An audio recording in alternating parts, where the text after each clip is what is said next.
Hey, hey everyone. Happy Saturday, June 7th, 2025. For those of you who are listening live, please come on in, introduce yourself in the chat because this is going to be a really juicy discussion. So, and for those of you who are new, my name is Shaquana Divers. I'm the host of the Sage Dragon Book Club.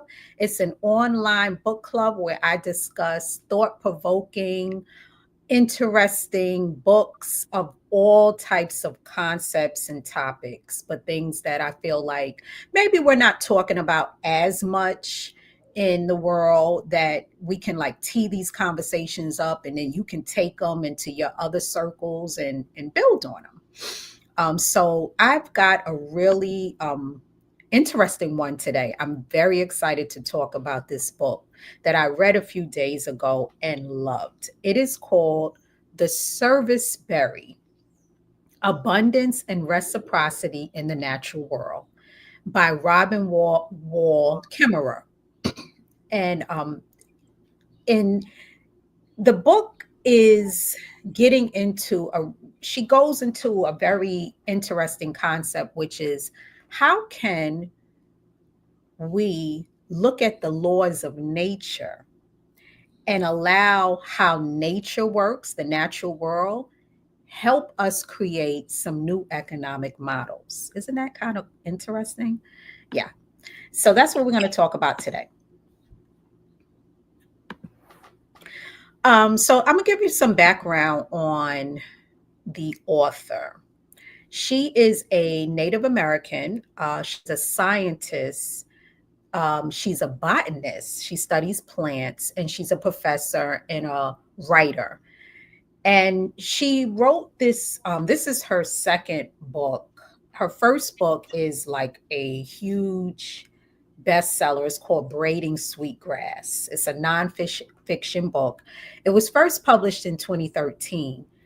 Yet during the pandemic and after, it blew up. And I don't know what rock I was under, but I hadn't heard of it. And then I started seeing it, like I would read different lists, and no matter what type of book lists they were, anything from like mainstream to indie, I would see it. And so finally, one day I went to the library to check it out. The librarian had the biggest smile on her face. Hey, Miss Marie of Sully Library, shout out to you. She's like, oh, this is like my favorite book. So I went home, I started reading it. I was like, oh, this is good stuff. So in Braiding Sweetgrass, Robin combines Native American mythology with scientific knowledge of nature and wisdom. It's very inspirational. It's impacted the lives of many people. Um, I'm showing here here's a picture of the author with Bjork.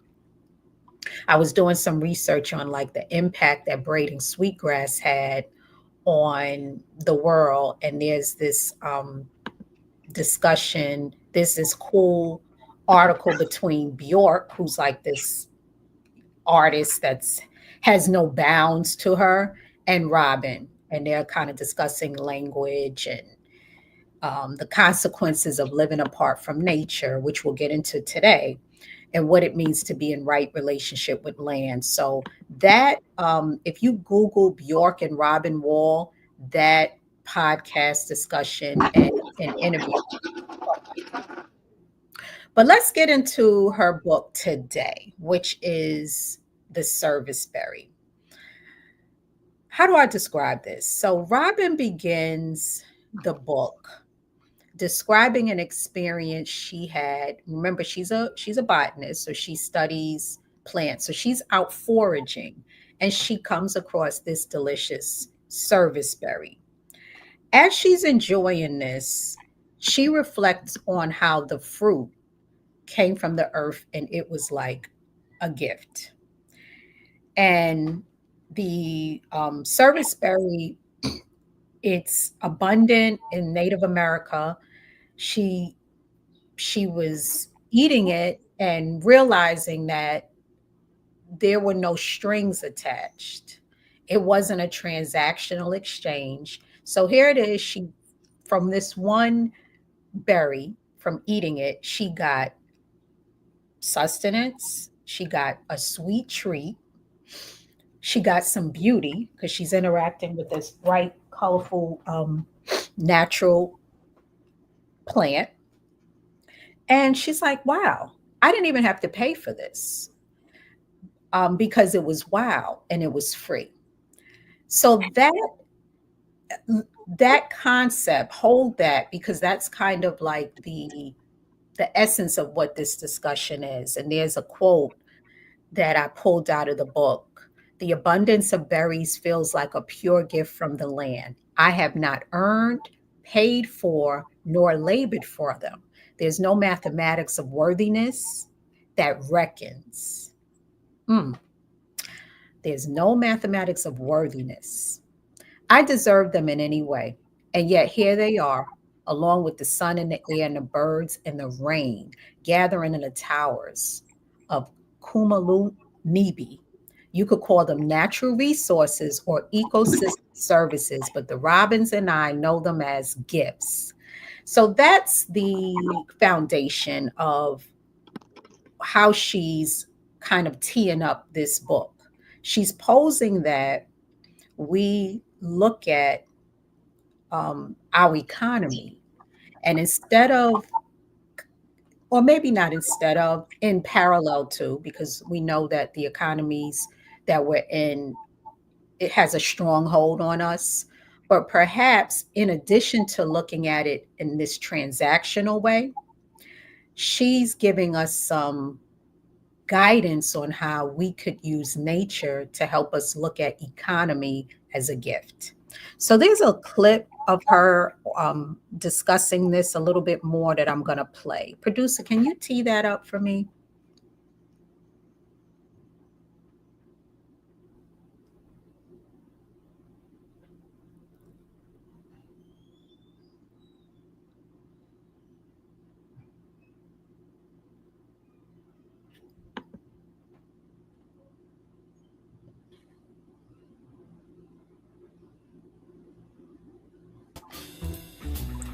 I'm Jenna Siri, a bookseller and associate producer of Poured Over, and today I am so excited to be joined by Robin Wall Kimmerer, who is an author, a professor, a teacher of all things, and a great giver of knowledge, the author of Braiding Sweetgrass, and now I'm so excited for us to be talking about the serviceberry. So thank you so much for joining us today. So glad to be with you, Jenna. When I first saw this book, I was so excited to sort of get and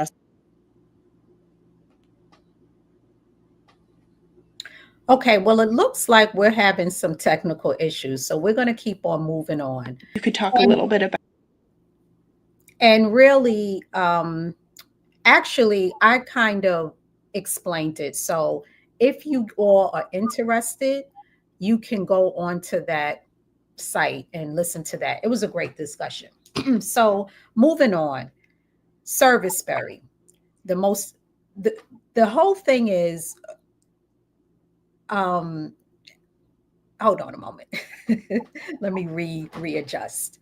So just to let you all know what a serviceberry is, it's the most delicious fruit, according to this site that I was doing some more digging about.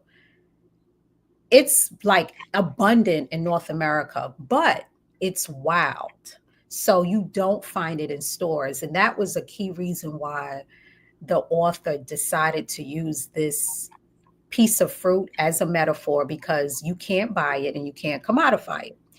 And in this site that I have here, this article that I came across on what serviceberries was, because I wanted to get more information on it. It's called The Backyard Forager. In the story, Robin tells the history of the name of the serviceberry, which dates back to indigenous times. The settlers called it serviceberry because the berry would bloom around the time of year that it was time you could have funerals. So that's why they call it service, because the dead would, they would be dead during the winter, and then they would have these funeral services in the spring. The fruits would symbolize that it was time. The indigenous name is Saskatoon.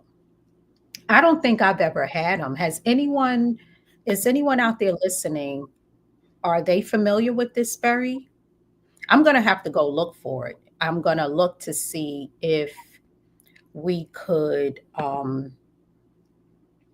find it somewhere. So I'm going to try to queue up this next video, which is why the service berry is a perfect metaphor. So, producer, do you want to try to see if we can play that video, please?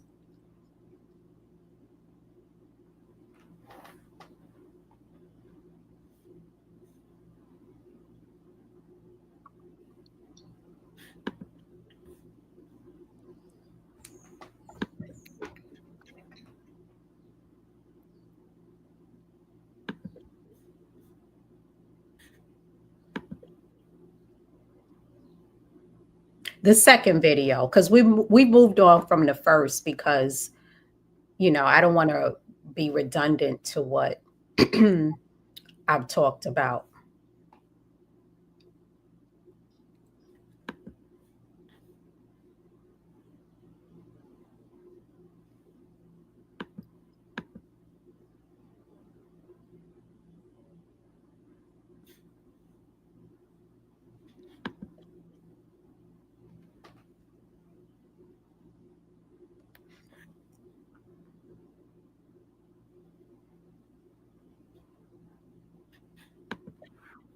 Complicity in this economy that when I really look at it, I think I don't want to be a part of that. But what are the alternatives? And as a service berry or a gift economy at least provokes our imagination of, hey, could we do this differently?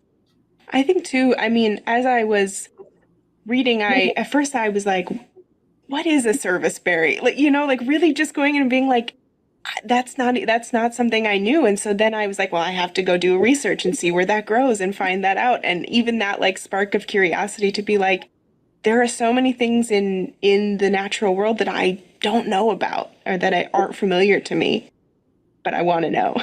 I'm glad you got to know service berries a bit, because they're really amazing and kind of the perfect vehicle or the metaphor for talking about the gifts of the living world, because they're everywhere. They grow so many different places.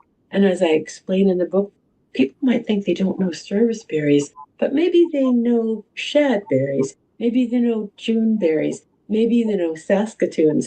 Those are all the different names for this plant that provides really abundantly, but it's not an article of commerce. You can't go to the grocery store and get June berries or service berries.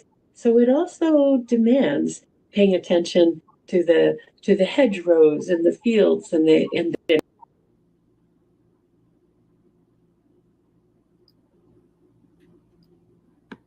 Okay.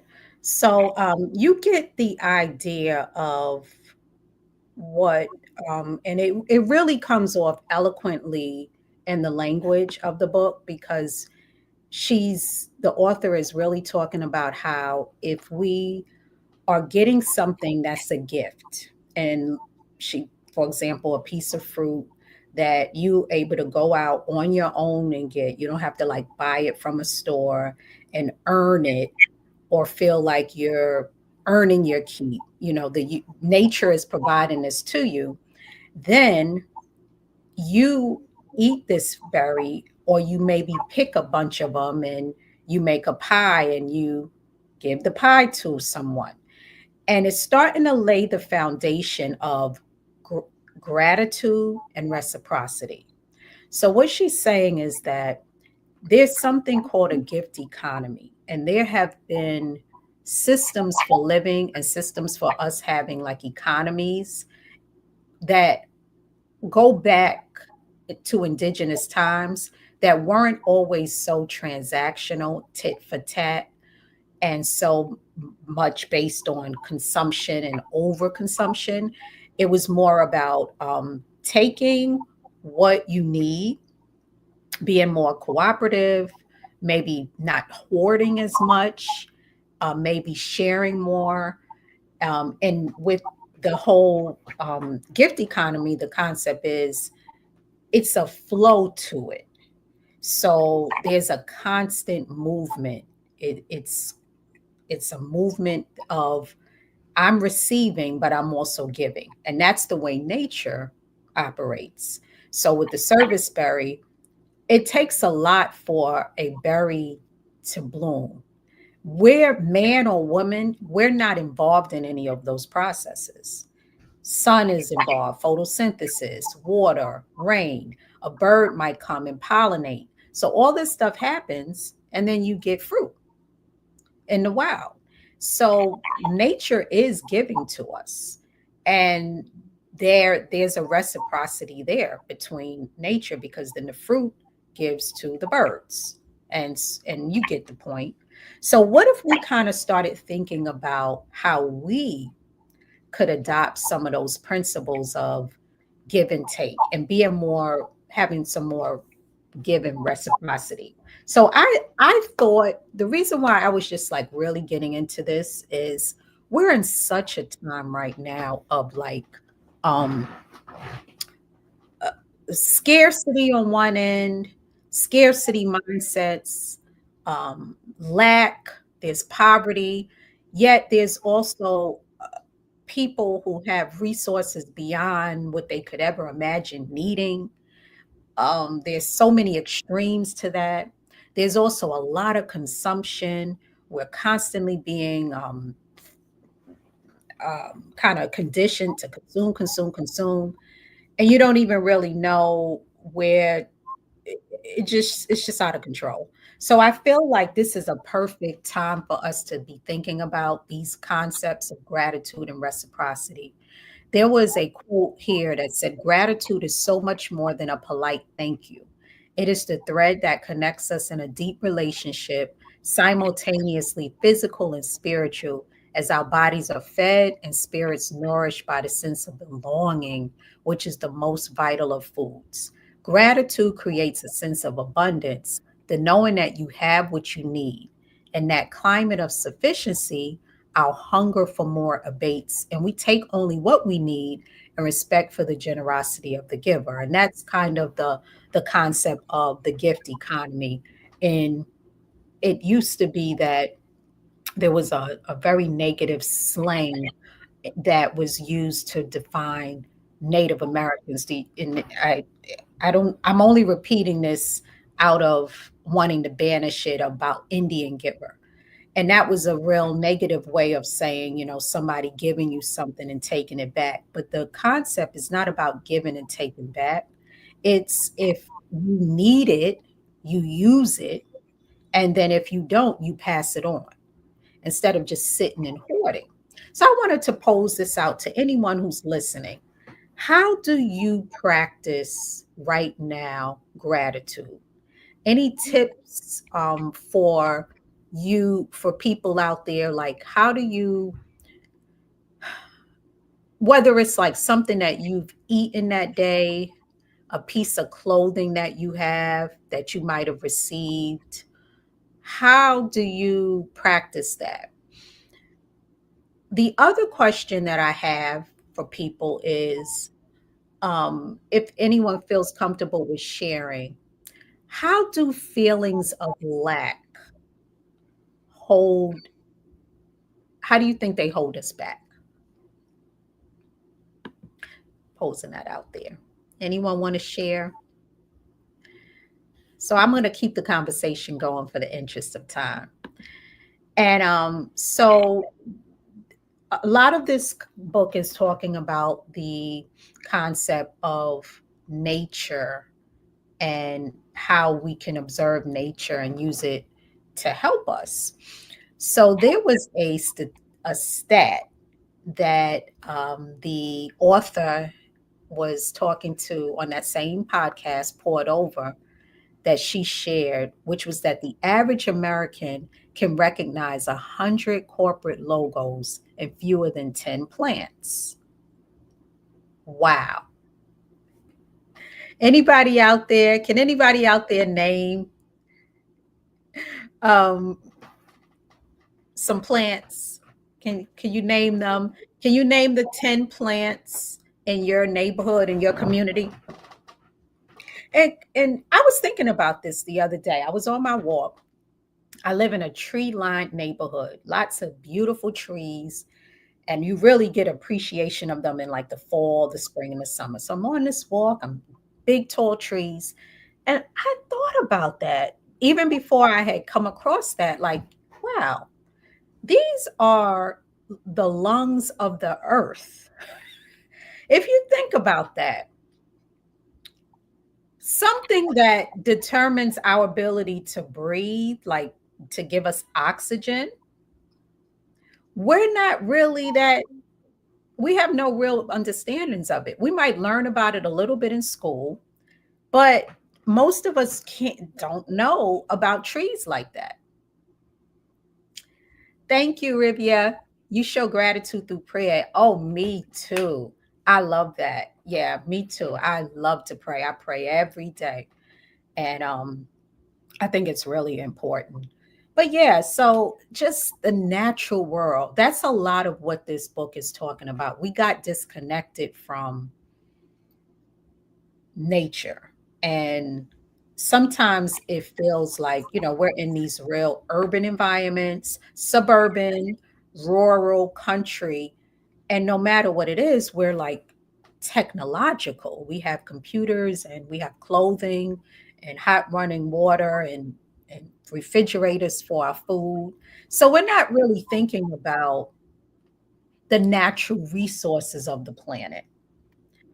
I remember I was doing some research. I was looking into doing some work with a land trust, and I wanted to get more educated on how to help people connect the dots between nature and somebody who's just living an everyday life.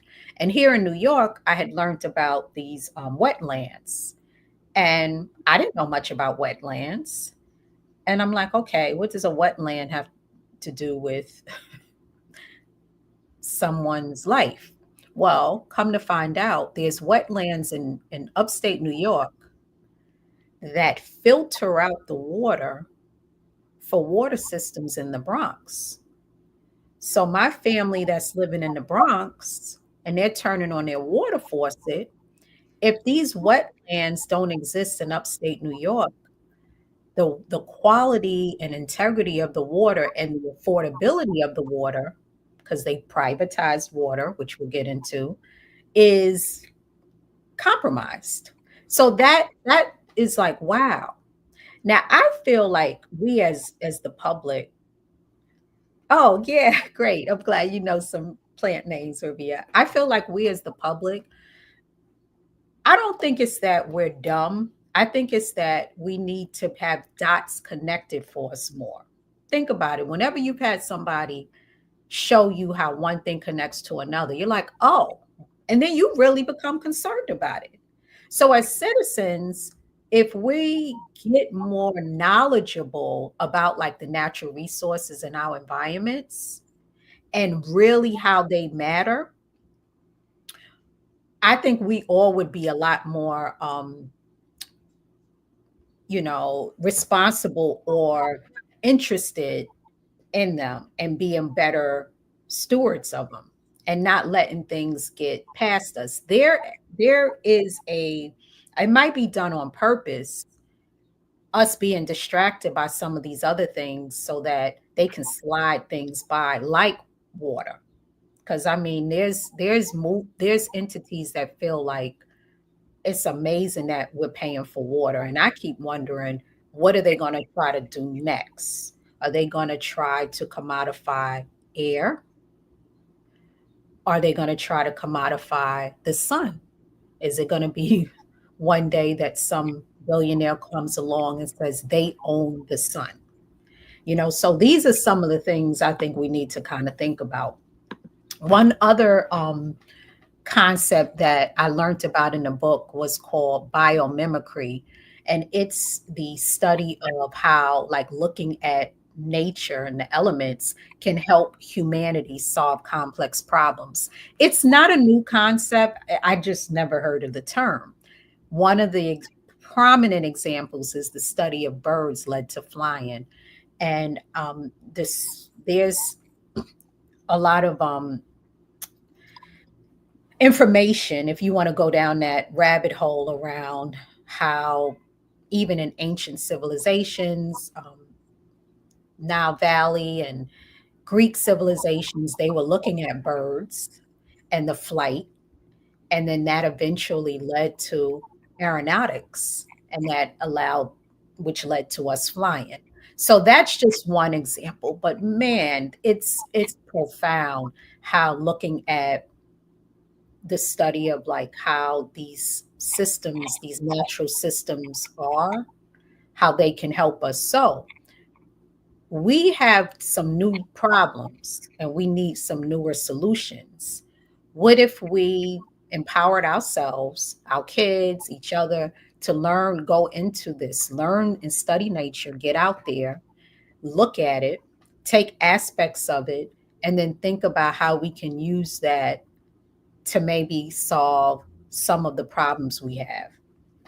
So, what do you guys think about that? Y'all think that there's some worthwhileness to us looking at it? The other piece of what was explored in the book was like a scarcity mindset. If you go on YouTube and you type in um, the service berry, and you'll see I was just listening to another podcast. I didn't um, link to it here, but Robin was having a discussion with a gentleman, and he was talking about lack and how scarcity, the way that the free market economy is set up, it's set up through the lens of scarcity thinking. And that refers to limitations of goods or services, limited time, limited ability. And there are two things that we have to be mindful of. There's true scarcity, which is like examples of that are water famines during a drought, or maybe food. Food scarcity is really not real. That's manufactured. There is enough food in existence for there not to be hunger in the world. That's a choice. We're choosing that. Another example was the diamond industry. It's coming out now that was a manufactured scarcity so that they could sell diamonds. So that was kind of pointed out in regard to this gift economy. So now we get to the definition of it. In the book, Robin references what a gift economy is, and I wanted to like pull that out and go deeper for you all to kind of talk about it. Take this. The gift economy is an economic model based on the principle that goods and services are given or received without an immediate obligation to return the gift. Now, all of us have given gifts and we've all received them. So that's really what it is. It's under a principle of generalized reciprocity. You know how, like, you get a gift from someone, you just feel a sense of gratefulness, and it makes you feel like you want to take care of it more. So if we looked at how we exchange, if we could exchange more with that principle, that's what they're getting at. Some of the principles of gift economies are balanced by circulation. So you want to keep things going and instead of accumulating. You're seeing that more now. Like if you go out and you buy new clothes, then you donate the clothes you have. That's the idea of circulation. Mothering and need orientation, gift flows towards the greatest need. That is like our most vulnerable. We prop them up. Now, if you notice, this gift economy principle is in contrast to capitalism principles, because with capitalism, it's not balanced by circulation. It's accumulate, accumulate, accumulate. It's not it's not need orientation. It's give to the ones that keep giving. That's how our tax codes are set up now, where the wealthier are not paying as much taxes. It's abundance and ego limitation. Over time, giving and receiving must be in balance. That's counter. And it's interconnectedness and diversity. The source of the gift should be acknowledged. So, and this isn't like, oh, foo la. There's a sense of responsibility.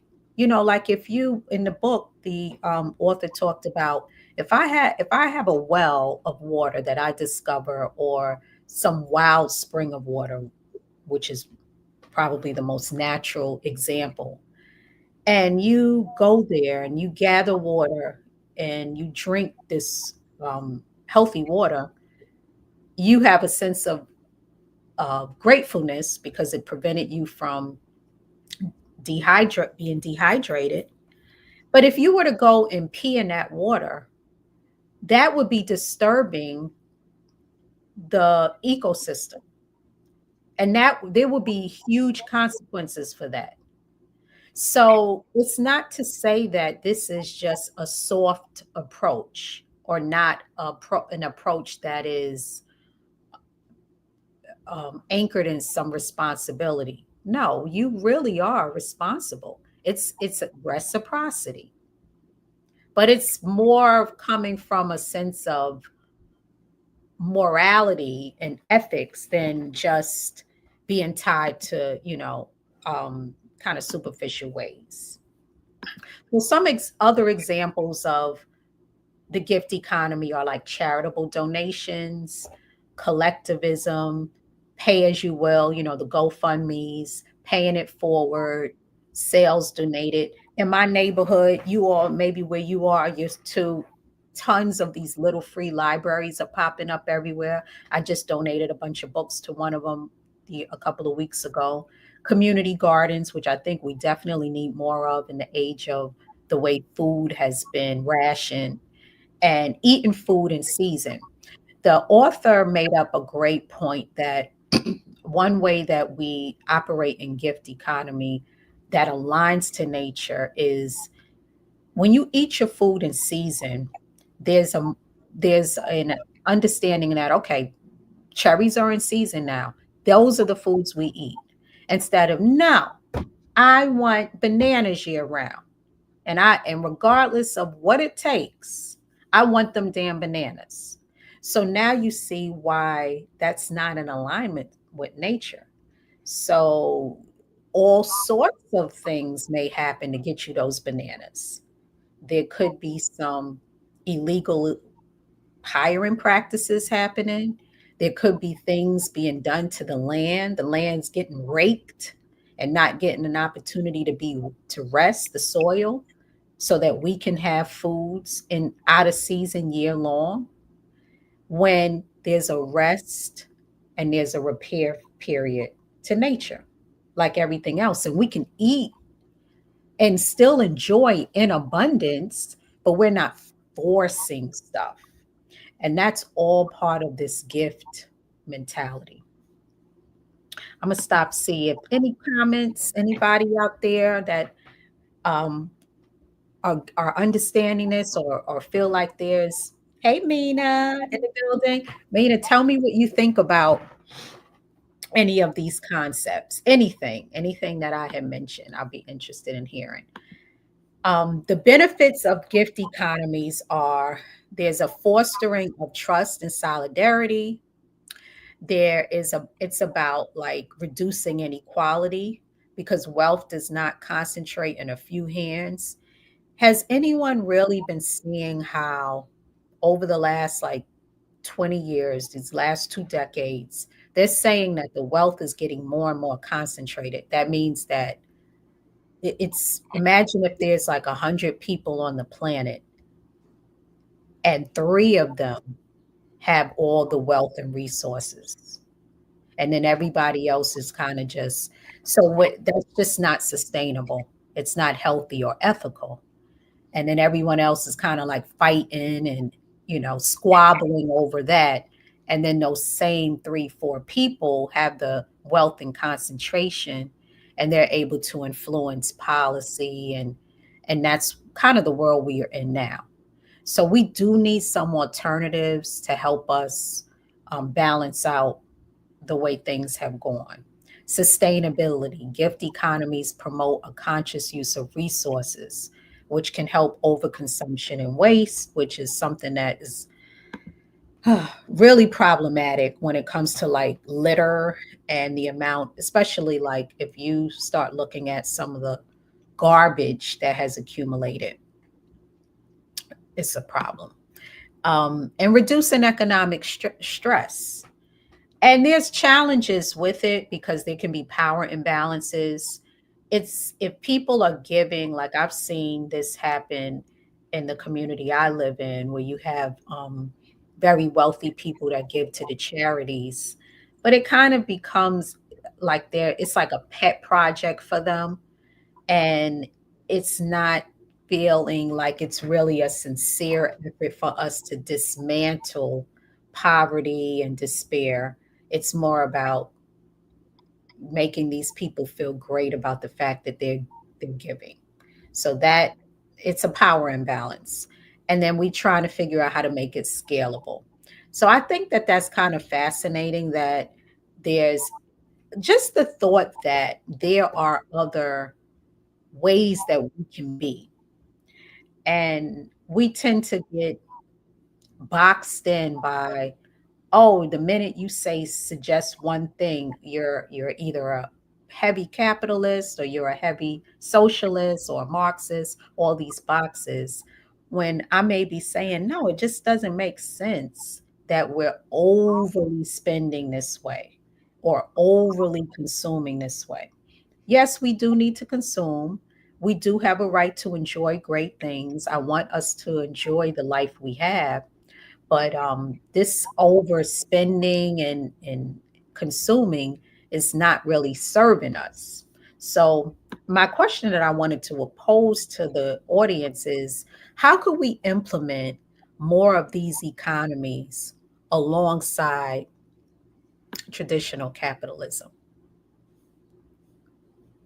Oh, thanks, Vina. That was a great comment. She said, I agree with eating what's in season and giving the land time to rest. I look forward to my cherries in season. Me too.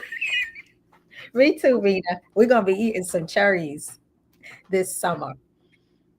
Farmers markets are the way to go. Yep, on a sunny weekend. Yeah, supporting the farmers and learning and like introducing it to like the youth, having them see it, and then we can be healthy too. We can get healthier together because we're not just overly consuming the processed stuff. I was also wondering what you all thought about some other ways that maybe we could disrupt and push up against these heavy, overly pricey ways that's going on now. Something that the book also introduced me to was this concept called donut economics. And you can kind of Google it to learn more about it. But the economist that created the model I think she received some like Nobel Prize for her work. But it's a newer way of measuring wealth. I'm fascinated by that because for years I've been thinking about this concept of how we reconfigure net worth. I think it's a limited way of looking at um, the economy. Now, in donut economics, she's posing that the way that the economy was first for the past like 20th century and even going into the 21st, it's been about growth, growth, growth, growth, growth. And so the GDP is all set up around growth. When there's these other concepts of well-being that aren't captured. I mean, take the United States. The United States is considered to be one of the richest country, the most powerful. But if you look at our other metrics like our life expectancy and our lifespan and things like our maternal and child health expectancies, it doesn't equate to us being so rich. So, they say you get what you pay for. Not always, because yes, we have the wealth, but then when you look at some of these other metrics, we're not really doing that great. So, donut economics is another model for countries to consider when they're thinking about how they measure their wealth and success. And what do you guys think about that? I mean, I'm not trying to get too um, in the weeds with this, but it's just thought provoking stuff. I also think about it from an individual perspective because where we've been, especially like the last 15, 20 years, it's like, oh, this person's net worth. And what is that net worth? You're Googling people's net worths. But the net worth is a defined metric. It's not taking into consideration a person's character. I won't name names, but you got, people on trial and different things going on that have these high net worths. Then you start scratching the surface and finding out about character. It doesn't take into account, again, that health, beauty, the social capital that sometimes people have, the relationships. It's a lot of stuff. And so that's why I'm always sharing with people, well, why don't you think of other measures of success instead of just that? Yes, we do need the money, but like this book is saying, there's a lot of abundance if we're many of us have abundance. Your abundance could be your memories, even if you have people who no longer with us. People on Twitter, all old school money ideas, fish fries, rent parties, bill parties, and house spades tournaments for a cause. Yes. Yeah, I remember reading up.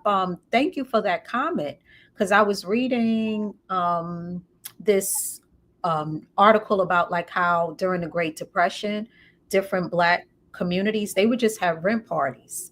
And it wasn't a shame to money that we have now. Like now, nobody want to really discuss it. And I was happy. I can't remember where I saw it, but someone did uh, some media content around we should stop being ashamed of money statuses and just be more like transparent because it's been set up this way. There's wage stagnation, there's automation. So there are these different, it's not a secret. So why not be more out in the open about let's figuring out how to help people? But I think it has to do with it's hard. There's a lot of fronting and all of that is getting ready to decline. We're moving into another era. So I love that idea and concept. If someone needs something, and we all do it, and then we can have fun with it. What do you guys think? I think we should bring some of that stuff back because it did help us get through some tough times in our history. So yeah, then there was another book. It's called Sacred Economics, and Robin, this author, referenced it, and it's by this man named Charles Eisenstein. And he said the next stage of human economy will parallel what we're beginning to understand about nature. It will call forth the gifts of each of us, emphasize cooperation over competition. It will encourage circulation over hoarding, and it will be cyclical. Money may not disappear anytime soon, but it will serve a diminished role, even as it takes on more of the properties of the gift. The economy will shrink and our lives will grow. So it seems like that's starting to happen with, you're slowly seeing people tired of the same old. And it's going to be a while. Like Robin, the author, she acknowledged all through the book, capitalism isn't going anywhere anytime soon. It has a stronghold. We're just trying to have something parallel that can help us during these times. So if we raise our the way we think about things through a gifting way, through like more of a reciprocity, more around honoring what we have, taking more care of it, being more generous, being a little less selfish, having respect for our natural resources, protecting it more, being more like bitchy about what we allow to happen to our water and our soil and the trees that are giving us air, pushing up against these, as a collective, we could live more abundantly, right now. And that's really the whole overall concept of it. So I'm gonna stop right there and the Trump scarcity out there. Yeah, yeah. And that's the way the economy is set up. The economy is set up and capitalism through a scarcity mindset. So it's a mind thing because all the time we have to push up against it. What is true scarcity and what is manufactured? And what do we really need and what's enough? One of the parts of the book, I was like, wow, this is bars. As she was saying, it's like a radical act to just feel like you have enough because it's it where we are being programmed to feel like it's just never enough. I've got to look within myself. I'm like, did I do enough? You feel like, do I have enough? Am I giving enough? Enough, enough, enough. You go, go, go, go, go. Do you ever just really just sit with what you have and have that space, that negative space for just appreciation, you know? Yeah. So I thank you for that. Yeah, the leader of the United States at this point, yeah, he is really it's just a culture of it. It's him, it's everywhere. It's everywhere this concept of taking us away. The nature is I heard on another podcast there's a that I did the show that I did last week on the book Sky Full of Elephants.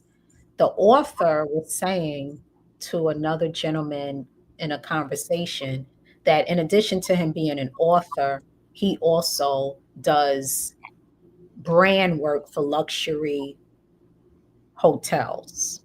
And he only works with these high end resorts that are like $15,000 a night to stay in these places. But ultimately, what a lot of these places are selling is guess what?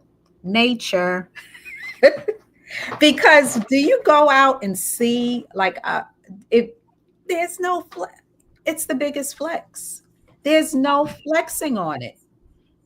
The nature is just, and it's something that it's kind of an equalizer because we all have access to it. Now the challenge is that there have been a lot of uh commodification of it. Like I said, the water is commodified. Beaches that were once areas of public access, there's a lot of private beaches. The holidays force us to feel like we're not doing enough, don't have enough, make you feel bad, you can't meet expectations. I hear you, Janelle. Janelle made that comment from Twitch. It does. And something to just think about is they are manufactured, these holidays, to align with commercialism. And I'm not saying for us not to celebrate them, but just keep that in mind. And maybe what we can do is revisit, since we know that they are really about that. I've done that with Thanksgiving. I started struggling with that one even when I was in high school for many reasons. And I knew that it was a big holiday for gathering, so I just did it for the gathering and the but just all that eating and then it became about eating and shopping and so I had to really figure out how to make that work for me and my family. One thing we did was volunteer, but even that, it's just figuring out how to revitalize these things so that they don't have to be so much about consumption. We have enough. We got enough sugar honey iced tea. Everybody probably got enough stuff in the house. We can just parlay and calm it down. So let's see what else on this. So I'm going to put this last slide up, which are the takeaways from this book. And it's not a long book either. It was like a really short one compared to Braiding Sweetgrass. But the takeaways are get in touch with nature. And if you have like children in your life, get them in touch with them. Take them off the tablets and have them learn about plants and just the natural environment and learn about how the natural world enhances our lives. Cultivate a practice of gratitude. Identify the natural resources in your community and how they're stored. Like, do we all have an understanding of exactly where our water is coming from?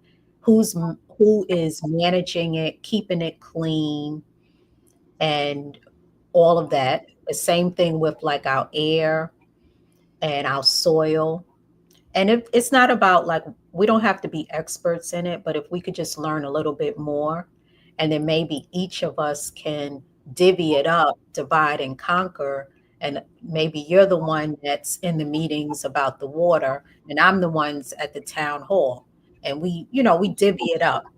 But we need to like be in there because a lot of stuff gets past us locally. And now like the elections are coming up in my community now, and all the people, the politicians are out there and they want the vote. They get the vote or they don't get it. They just win by default. We're not holding them accountable and they can just slide by not doing anything. We start coming in these meetings and demanding change on a local level, change can happen. And then that can trickle up to these larger macro areas. So I don't want to sound too, preachy or anything. I really appreciate the opportunity to just read these books and discuss them, but I just get so passionate. So I hope you guys are really feeling this. And then lastly, choose a gift economy practice, whether it's like free library donations or taking stuff to like your YWCA. Have any of you all heard of this Buy Nothing project?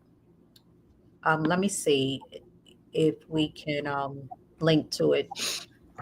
But I'm just learning about it. It's a website and they probably have like Facebook pages and social media pages, but there's some people who are like on that where they don't buy anything. And then they can donate or receive. So if we just like cut it out, slash it. So maybe instead of like if you look at your budget, how much of it can you yes, buy less, share more.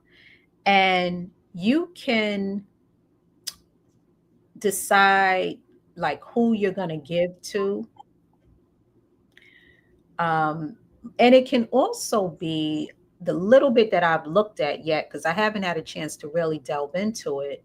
It can also be gifting your services and your skills. Now, with this whole gift economy,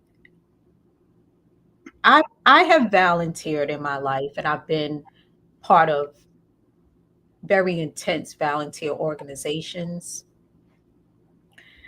And it's not that I'm saying that people should, especially Black Americans and people who have had a lot of oppressive practices on them. I don't want to rake us about and drain us and say we just got to volunteer without getting anything out of it. The thing about the gift economy is you're looking at it from a different perspective. So, for under the capitalist model, I don't think we need to be doing that. Thanks, Mina. She said, "Yeah, you've been volunteering." I know. I've been volunteering.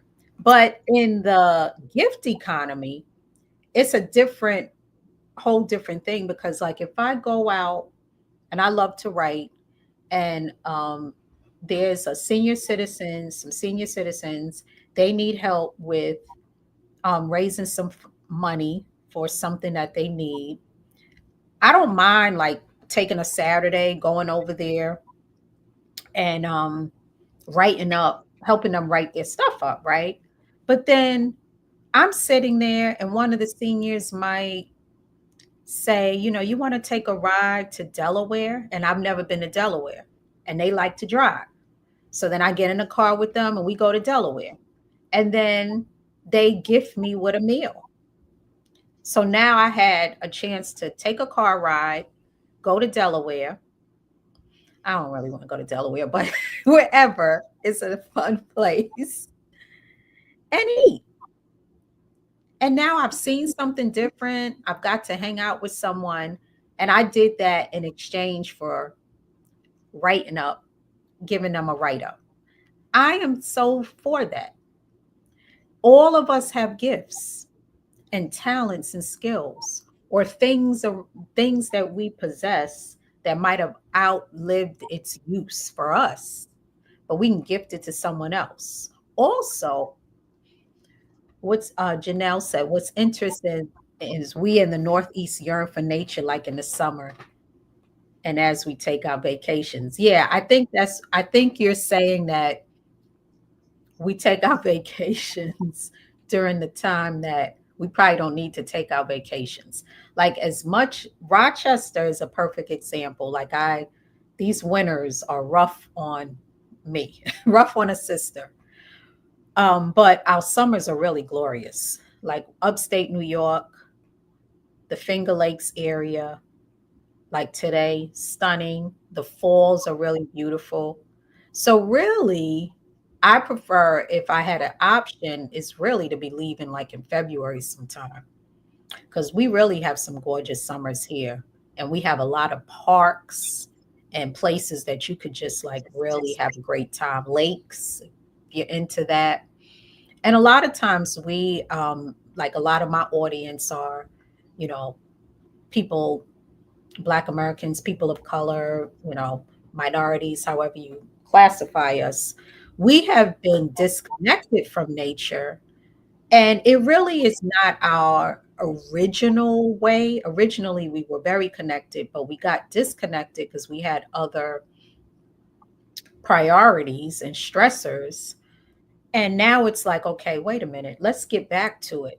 We got disconnected from it, and then other groups of privilege kind of hijacked it, and now they are at the forefront of enjoying it. That's not fair. We get to enjoy nature. Nature's for everybody. It's not just for the privilege. Everybody gets to enjoy the nature. That's the gift that the service berry is for everyone. It's a wild berry. You go out there, you find it, you forage it, you can have it. It's not just that if you don't have $6, $7 to go to Whole Foods and buy, and no, it's for everyone. So that's the way I'll end this episode. It's like full circle. There is a lot of abundance in life and in nature for us. Let's enjoy it and let's pay it forward. Any last comments out there? So I hope you all have really, vibed with this. Please like, share, go to Sage Dragon Book Club and subscribe. Thank you for your participation. We got some more episodes coming over the month of June, some fun, juicy topics. So I hope you all have a wonderful Saturday.